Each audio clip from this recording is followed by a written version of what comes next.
Good morning, everybody, and welcome to the AM Report for HAPS News, the network of Now. I'm Alex Mahajer. It's Tuesday, November 10th, 2020, and before you get too comfortable with this new Joe Biden victory, it's time to look at the Trump administration and these actions that he's been taking since the announcement that Joe Biden would be the next president-elect of the United States. Is he trying to stage a coup with these firings of administration officials, these emails, fundraisers, the language and rhetoric that's coming out of the administration about a stolen election? We'll discuss this, all this, and more this morning on the AM Report.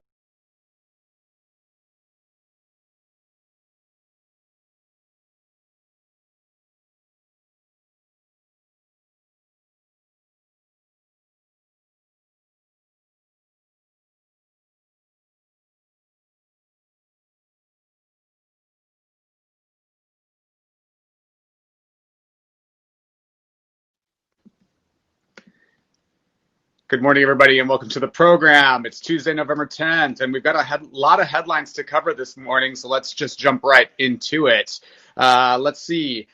It looks like Europe and the United States are setting records for new coronavirus cases, more than 100,000 a day in the United States, with outbreaks in South America, North Africa, India, and other areas. I'll note that there are now more than 10 million infections right here in the United States, with a death toll that's continuing to climb. Pfizer did announce that there is a vaccine that has a 90% success rate yesterday. We'll see how that goes. Georgians in the state of Georgia, USA, have until December 7th to register in the Senate runoff election scheduled for January 5th, 2021.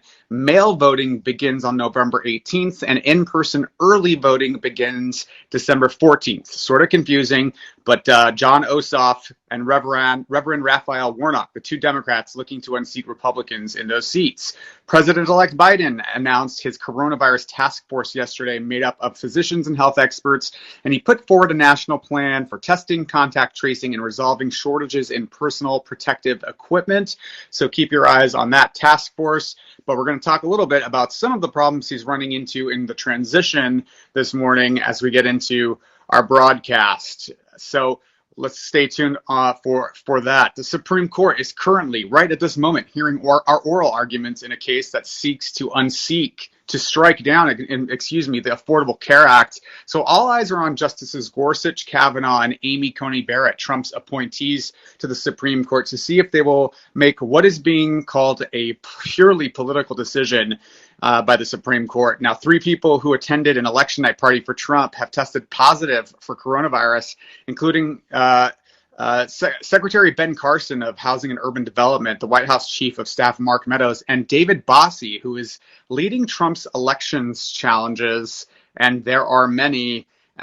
So keep your eyes out on these developments as the news unfolds. So this morning, is Donald Trump trying to stage a coup? So we know that yesterday, Attorney General Bill Barr, he authorized federal prosecutors across the United States to pursue, quote, substantial allegations of voting irregularities. So his order went out against basically a longstanding Department of Justice policy that basically says that you don't investigate elections until their results have been certified. The results have not been certified.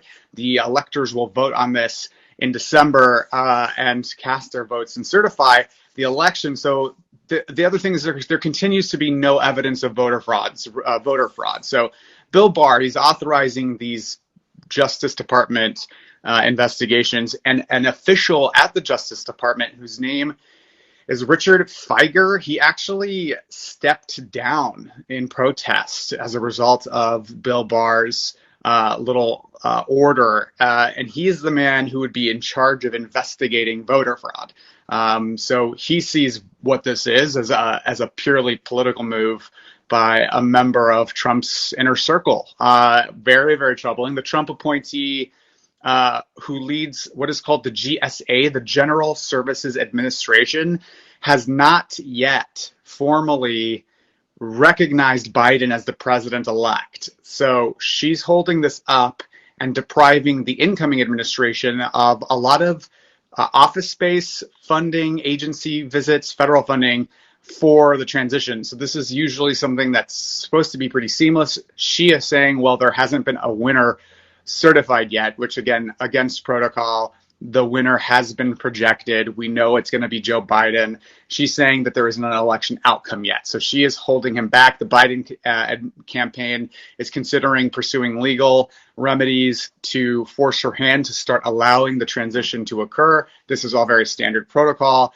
And it's sort of in keeping with some of the rhetoric that's coming out of Donald Trump himself.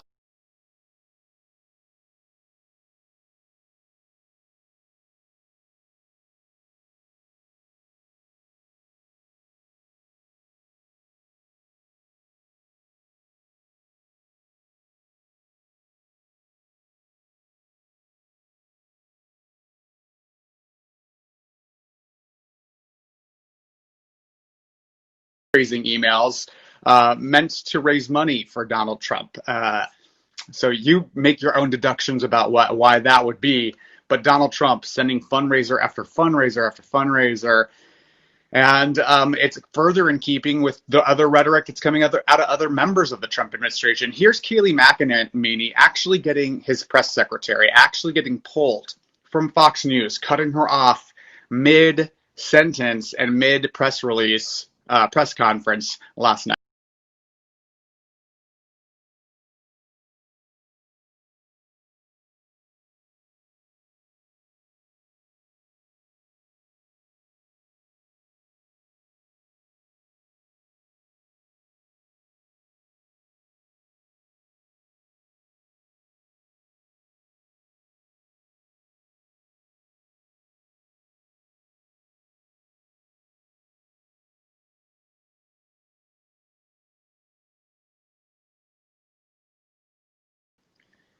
Rigging and cheating. And when Fox News is cutting you off because you're throwing out baseless allegations that harm democracy, you know it's not a good day for you. We got a lot of people chiming in this morning. Hello from Sydney.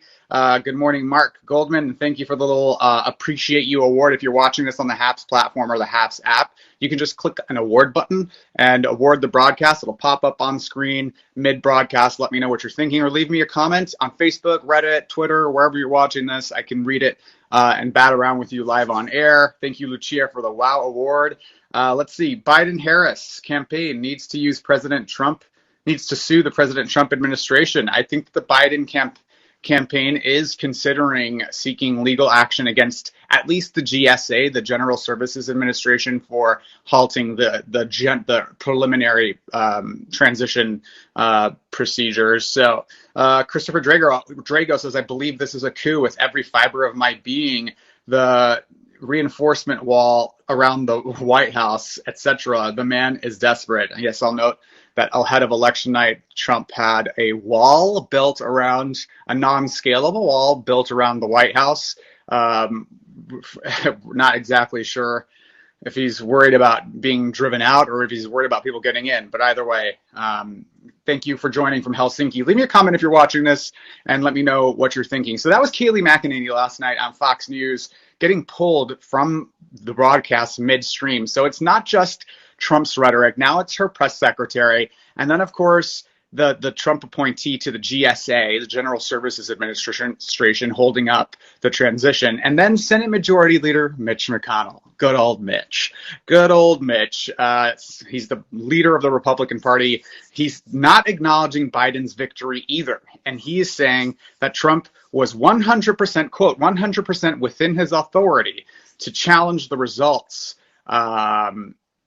Which is just wild, because I'll also note that Mitch McConnell was had a meeting with all the newly elected senators and photo ops yesterday. So it's the same election. He's okay to meet with the newly elected senators, but the president can challenge the results. He's sort of admitting that there was no fraud by acknowledging the election of the Republican senators in the Republican majority, but continues to cast doubt over the outcome of the presidential race, which was cast using all of the same ballots. So Mitch McConnell also said yesterday that he kind of chastised Democrats because they were the ones that spent years casting doubt over the outcome of the presidential election. And these are the same characters that refused to concede the election to Donald Trump. And let's roll the tape, guys.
That's former Democratic candidate Hillary Clinton the day after the election, 2016, giving a public concession speech, but even saying in her speech she called Donald Trump the night of the election to concede the race.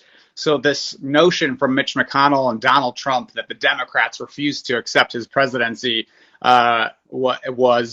is baloney and bogus, and therefore making his rhetoric even more troubling. Mark Goldman chiming in to say he's surprised that Senator Ben Sasse, has congratulated Joe Biden on his victory. He's only one of two Republican senators to publicly acknowledge Joe Biden's victory. He and Senator from Maine, the senator from Maine, whose name now escapes me. Come on, Susan Collins, have publicly acknowledged the victory of Joe Biden, but that's about it. Republicans are mum. There's a couple former Republican members of Congress, who are coming in to say step aside.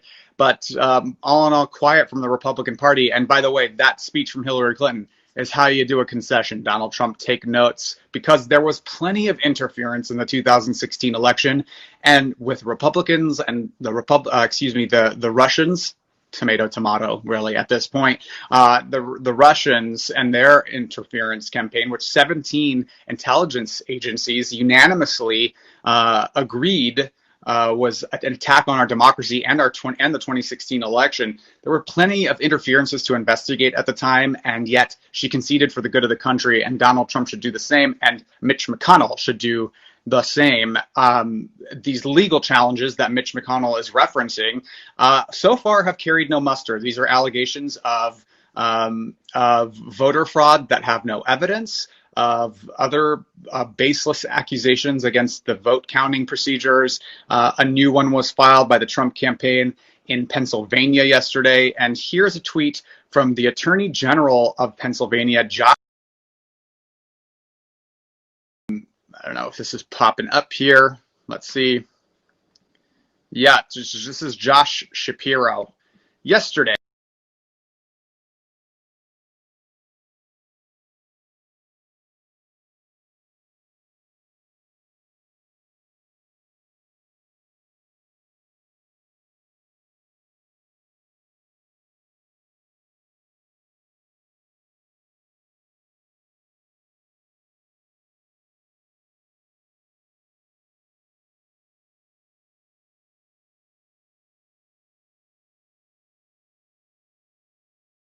about the election results in Pennsylvania. I'll note the only Supreme Court case that seems to maybe carry any weight is the one where the Supreme Court asked the Pennsylvania to separate the ballots that arrived after Election Day to partition them off. And I'll note that the results that are coming in publicly do not include the ballots that were cast after 8 p.m. That Pennsylvania county clerks have already partitioned those and counted them separately so as to not affect the outcome in case there was a legal challenge. Very wise. So any challenge that's brought before Pennsylvania will likely not really have any effect or outcome or even have any standing. So these legal challenges don't appear to be really carrying any weight to them. The cases have been filed in 5 key states, alleging ballots had errors because voters were required to use Sharpies, observers didn't have enough access to monitor ballots, and that late arriving mail ballots were improperly mixed with legal votes. None of that is true. There's no evidence to suggest that's true. I believe 10 of those lawsuits have now been dismissed across the country. And so there's nothing really to suggest that these legal challenges are carrying any weight. So then there's the next action by the Trump administration, and that's his firing yesterday of Mark Esper, who's the defense secretary. They've been long at odds, but the thought was that Mark Esper would stay on until the transition or until after this term by the president, which is really troubling. And Mark Esper had refused to use duty troops to control protests when Black Lives Matter protests earlier in the year were really threatening the president and having him hide in a bunker. True story.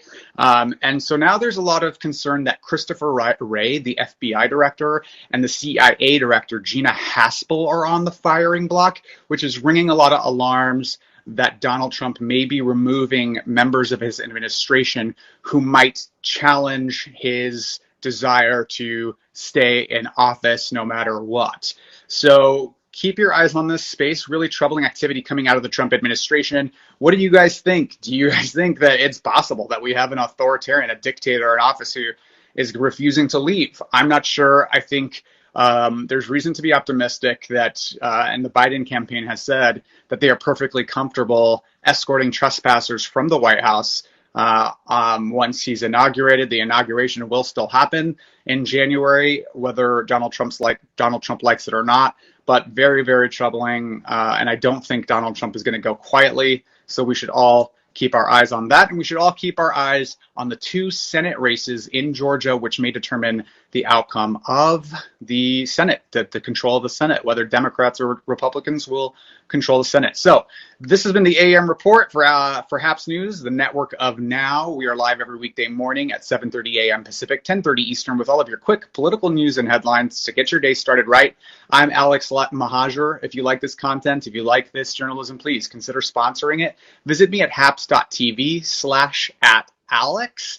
And subscribe to this. Join the other 204,000 subscribers to this program. And join me every morning. We will be joined on Thursday of this week by Reverend Honor from a Georgia nonprofit that's working on the ground to register voters. And Friday by Miranda Yaver. She's a constitutional scholar and political scientist to discuss the rulings coming out of the Supreme Court with regards to the Affordable Care Act and whether Trump has any legal remedies to staying in office. Or which legal principles he can flout now to try to stay in power no matter what. So this has been